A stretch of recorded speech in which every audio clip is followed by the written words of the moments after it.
I am Tom, and just one pack, and this is AC on, the short Alpha Clash podcast where I talk all things Alpha Clash on my way to work. And the past week and a half, about say a month or so, there's a lot of things happening in the world of Alpha Clash, and getting to choose just one thing is really, really difficult. So I'm going to rattle off a few of the things happening. Those I found interesting, and I'm going to try to pick the subject and keep to that. So, what we just had in the last month or so is the launch of the Kickstarter for the board game, with loads of interesting tidbits on that. It's been funded ages ago. It's about $50,000 US now. And I've got a couple of weeks back. We just had Clash Grounds in Las Vegas and Pasai, introducing the bounty cards. I've talked about those. Really interesting to see that development. This time next week we'll have the 5th set Equilibrium, and we started to see not just spoiler cards, but boxes being opened and cards revealed. Really, really interesting. I'm really looking forward to getting to play around with some deck building there and see what can strengthen those decks. And we've got news about the Progenitors Gambit, the sort of national level championships for the game, where they promised us a while back, I think, that the bounty cards will continue. There will be event cards, we now know, like we had in Clash Grounds, so everyone gets sort of the event card. I think you get 4 copies at the Progenitors Gambit, but that's besides the point. And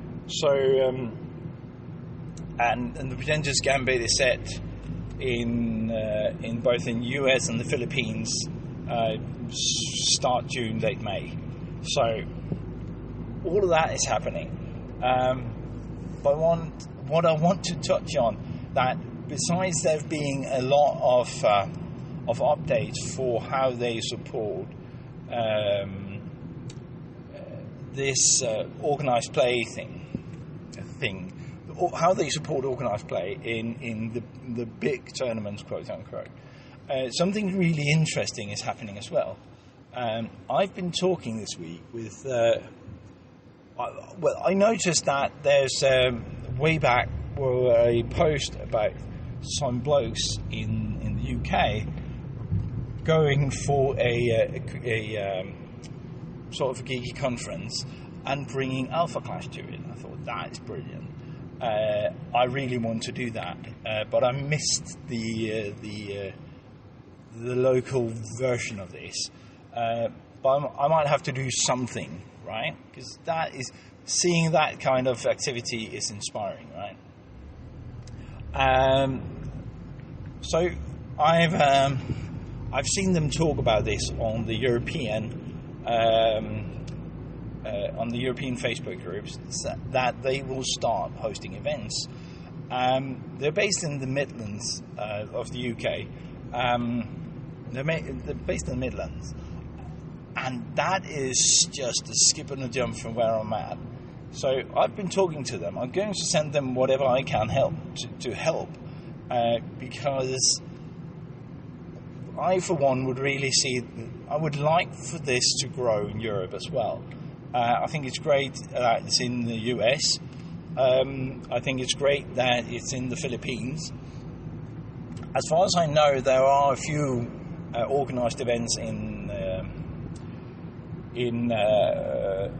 Australia as well, and there might be something in Canada. I do not know. I think that's great, but I want it in Europe as well. And the UK being first movers is fine by me.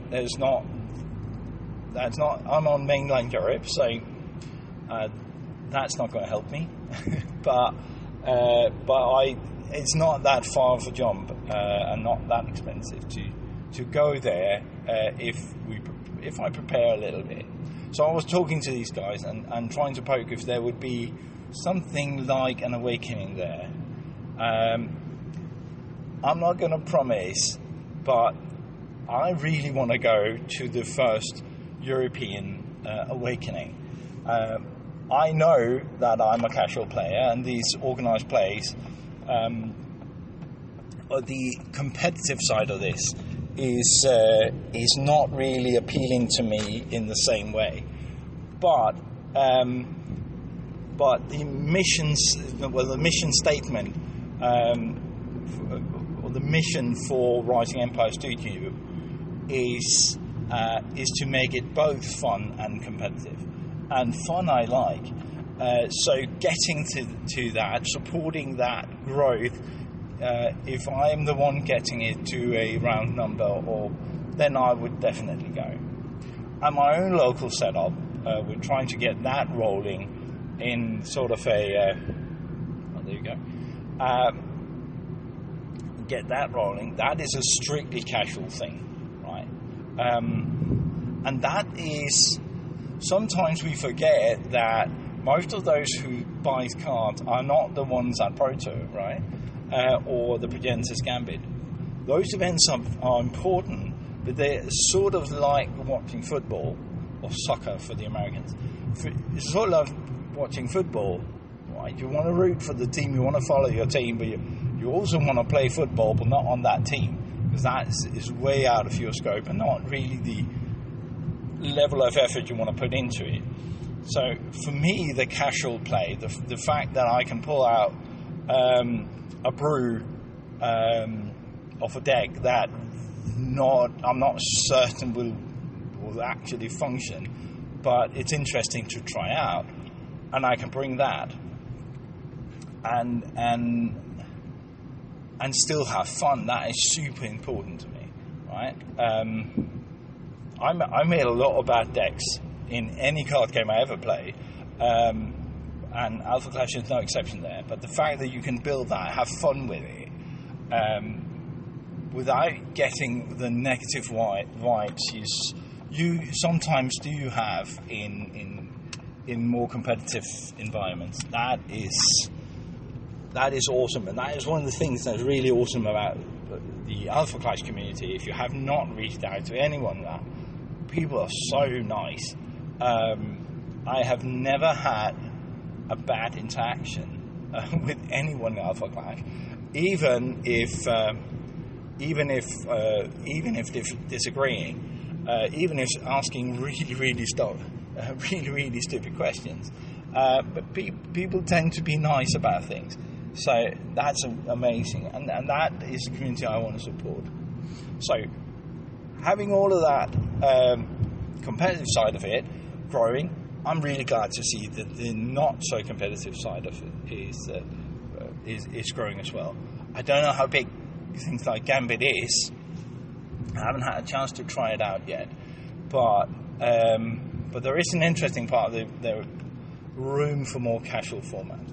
Now, if you haven't seen my video on the rivalry kits, that is a very good example on what I would consider support for organised play, but in a non-competitive manner. So the rivalry kits will come with a weekly challenge. I think I touched on this before. The rivalry kits are something your game store can get for free or almost free, with all the price support and stuff like that. I've got a video somewhere. Could go watch that if you want to see what's actually in the box.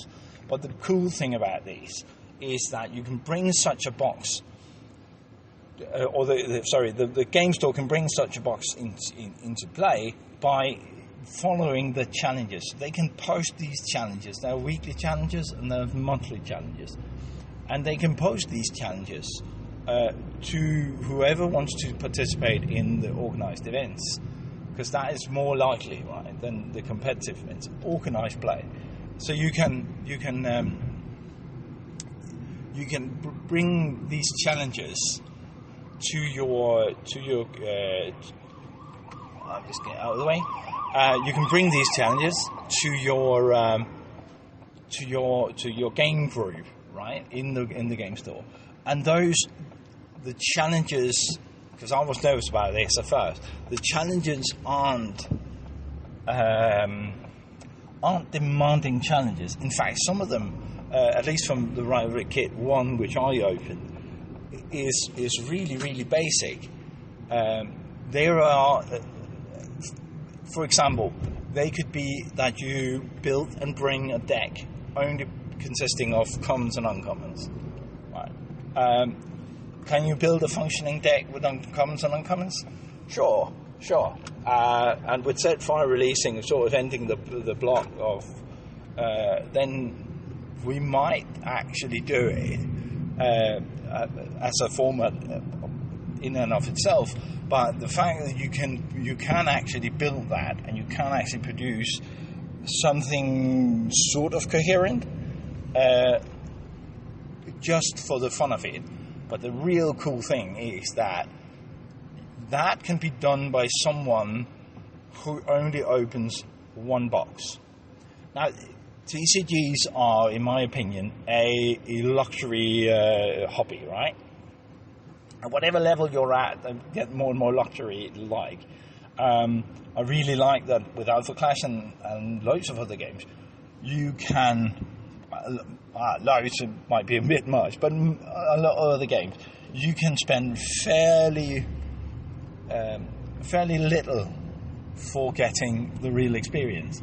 If you buy I think it's 20 or 25 euro Clash kit, that will suffice you. You can use that as a board game. You will actually get a real experience of how it is to play the game. Now, I know some competitive players might say that is not true, and it's only half the experience, you don't have the power. But for people who want to play casually, the Clash kits are really good, and offers a lot of variety. So I love those, and the fact that you can go out and get that for like I say, 20-25 euros, and not having to spend any more on getting your things, getting to play the game, that is absolutely awesome. But one step up is the booster box. Now, you can be like me and buy several booster boxes. I know some open cases of this. Sure, I'm investing in it in that way. But if you're not, then spending something like 60, 80, 90 euros, I can't remember the prices, is a lot of money to put into something that is basically just a board game for you. So having these challenges that can be accomplished by very casual players with a single box opening, or even just